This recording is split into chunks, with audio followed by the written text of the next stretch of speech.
Hadi go.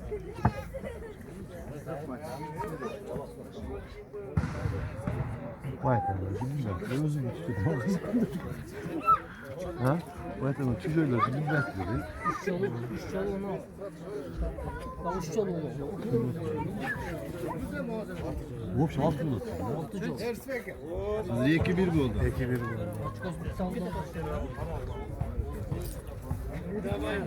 Soyklan kal abi kapat.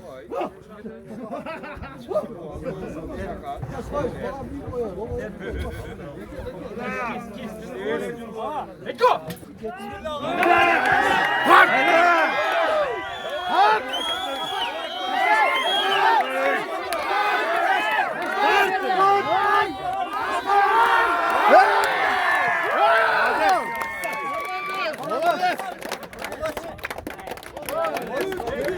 Bitti mi oldu?